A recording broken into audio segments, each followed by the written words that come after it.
Hi guys. So ఈరోజు అయితే లంచ్లో ఎక్కువ వెరైటీస్ లేవు, కానీ ఉన్న ఒక్క డిష్ స్టార్ ఐటమ్ ఇదేనండి, మన వంజరం ఫిష్ ఫ్రై.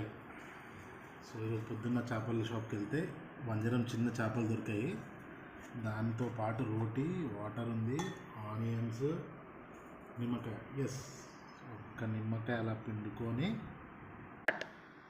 ఒక ఫస్ట్ బైట్. సూపర్ ఉంది, చాలా బాగుంది. చపాతీతోటి.